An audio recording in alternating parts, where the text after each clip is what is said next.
हमारे देश के प्रधानमंत्री माननीय नरेंद्र मोदी 28 मई को नए संसद भवन का उद्घाटन करने वाले हैं। कई लोगों के मन में यह सवाल तो जरूर आया होगा कि पुराने संसद भवन में ऐसी क्या कमी आ गई जो हमें नया संसद भवन बनाने की जरूरत पड़ गई। क्या यह सरकारी पैसे की बर्बादी नहीं है? अगर आप भी ऐसा सोचते हैं तो यह वीडियो आपके लिए है, क्योंकि इस वीडियो में हम आपको बताने वाले हैं कि क्यों हमारे देश को एक अत्याधुनिक संसद भवन की जरूरत थी। सबसे पहले जो जानने वाली बात है वह यह है कि नए संसद भवन का निर्माण केंद्र के सेंट्रल विस्टा प्रोजेक्ट के अंतर्गत किया गया है और यह न्यू पार्लियामेंट बिल्डिंग आत्मनिर्भर भारत का प्रतीक बन चुका है, क्योंकि वर्तमान में जो हमारा पुराना संसद भवन है वह लगभग 100 वर्ष पुराना हो चुका है और इसका निर्माण अंग्रेजों द्वारा किया गया था। इतनी पुरानी बिल्डिंग होने के कारण पुराने संसद भवन की अवस्था जर्जर हो चुकी थी। आज नहीं तो कल हमारे देश में नए संसद भवन का निर्माण करना ही पड़ता। अब कुछ लोग बोलेंगे कि पुराने संसद भवन की मरम्मत भी तो कराई जा सकती थी, लेकिन आपको यह बता दें कि इन 100 सालों में आवश्यकताओं के अनुरूप पुराने संसद भवन को कई बार रिपेयर कराया जा चुका है। अब वर्तमान समय के अनुसार पुराने संसद भवन को आधुनिक स्वरूप देना और भवन में यूज की जाने वाली टेक्नोलॉजी को अपग्रेड करना भी नामुमकिन सा हो गया था।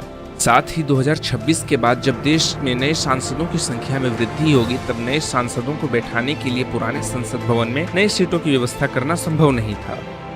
ऐसे में हमें अधिक सीटों की संख्या वाली नए संसद भवन की जरूरत थी। इन्हीं बातों को ध्यान में रखकर प्रधानमंत्री नरेंद्र मोदी ने नए संसद भवन के निर्माण की आधारशिला 10 दिसंबर 2020 को रखी।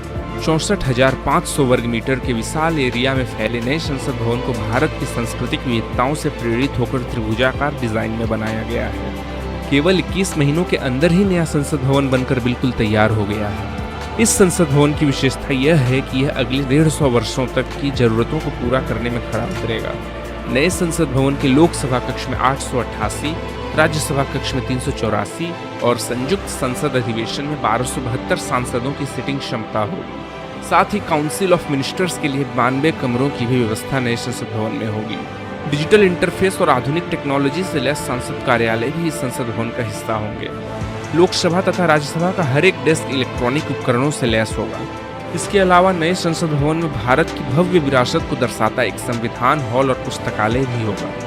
नए आत्मनिर्भर भारत के नए संसद भवन में ऐतिहासिक सिंबल को भी स्थापित किया जाएगा, जिसे सत्ता के हस्तांतरण के रूप में 14 अगस्त 1947 की रात पंडित नेहरू को सौंपा गया था। यह नया संसद भवन 21वीं सदी के नए और आत्मनिर्भर भारत के लिए एक विकल्प नहीं बल्कि जरूरत बन गया था, जो अब पूरा हो चुका है। इसमें कोई भी दो राय नहीं है कि भविष्य में यह नया संसद भवन विश्व के सबसे बड़े लोकतंत्र भारत को अपने लोकतांत्रिक लक्ष्यों को पूरा करने में मदद करेगा।